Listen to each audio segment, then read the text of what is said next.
You know, we in the 20th century, during a period of very low migration, led the modern world in everything: aviation, space flight, technology, national development, medicine, everything, using our own genius here in this country. And so, of course, we want to have an immigration policy that allows, just as we did during the World War II era, people have specialized knowledge to be able to contribute to our national economic security. What we can't do is have a system that deprives Americans of an opportunity to contribute to their own country. And we cannot have a policy in America where every citizen of this country, whether they're looking for a job, whether they're looking for housing, whether they're looking for a government benefit in a time of need, has to compete with all of planet Earth. Because then you're not a nation anymore.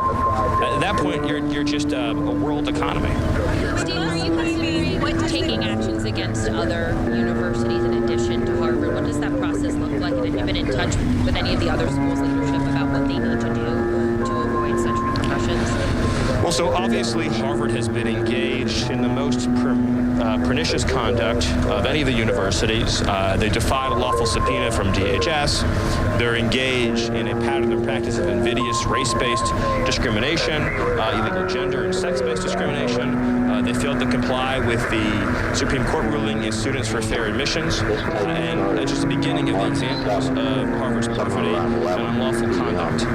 But the administration is, as you know, looking back to our very first executive orders, is going through a compliance process with all of America's institutions of higher learning and K through 12 to ensure rigorous compliance with our nation's civil rights laws, in particular Title VI and VII and Title IX. So that's protections against racial discrimination and protections against sex-based discrimination. And so if a university, for example, is discriminating against white men, or is discriminating against Asians, or is discriminating against Indians, or is discriminating against people for being straight, or is discriminating against, say, a girl or a woman in the K through 12, and a girl and a woman in the collegiate context, for in sports or in access to private facilities, all of that conduct is unlawful, and all of it will have to be addressed with the appropriate remedy.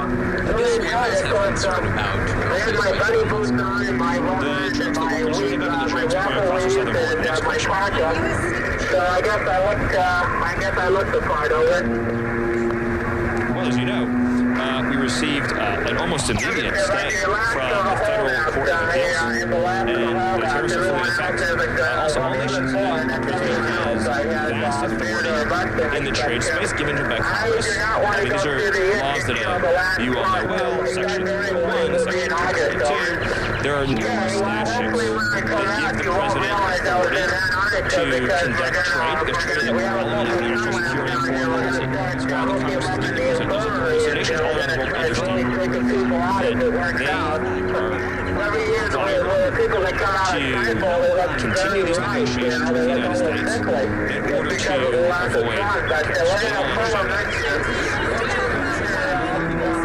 Sorry about behind you. There's a question behind you. Sorry. He went like a little bit for 5 seconds.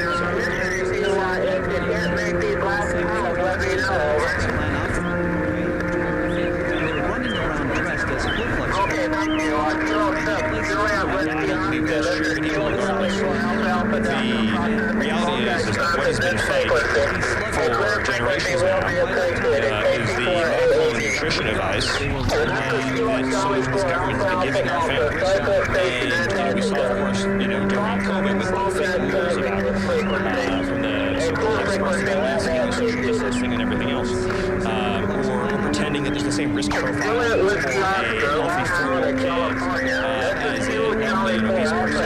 The is the most significant and breakthrough moment in terms of prioritizing prevention, underlying health, answering and asking the right questions.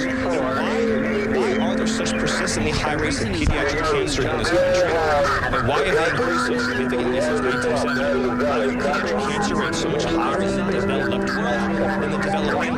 Why do you even have a concept called disease of civilization? I think you've heard the concept before, right? In the most developed countries, you have such high incidence of cancer, of immunological disorders, right? In other words, things like celiac disease, allergens, disease, eczema, psoriasis, disorders. You have so many quality of life disorders that can actually be really debilitating, right? Some of these disorders can completely degrade a person's entire quality of life. No known cures that can treat these things with they can treat these things with steroids. They can try to mitigate the symptoms, but there's no path out for millions of Americans. What is causing young babies in this country to have these crippling allergic reactions? Their immune systems don't fire properly. They underreact to certain illnesses. They overreact to other illnesses, and we don't see the same things in natural and other primates. And so the report which took this such extraordinary courage, I'm so grateful to Bob, in talking about the chemical load in our society, the chemical load that a child will create on the day they're born, in terms of everything they touch and interact with in the world, the complete denuding of our food supply, the eradication of all living things, all natural things, from our food supply in the form of these ultra-processed foods, so that children are living a life where they're not having access to anything natural, they're not having access to anything that's healthy. Everything they do have is loaded up with insane amounts of sugar for years. I still think it's the case. You go to like a store and look at baby food, it's filled with sugar.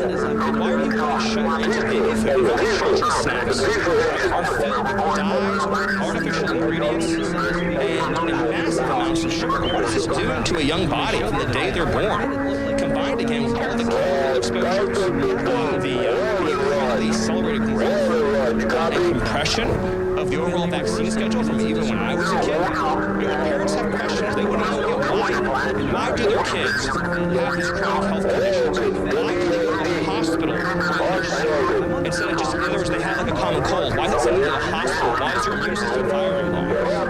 Why is it that foods that people have eaten for thousands of years are suddenly causing these allergies in children? Why is it are these high and persistent rates of obesity that is no precedent in history amongst our young people? What effects does it cause to our healthcare system over time when you have these high rates of chronic illnesses, heart disease, obesity, lung disease, asthma? What are the effects of these on society, financially, emotionally, quality of life? Why is it that a person from the developing world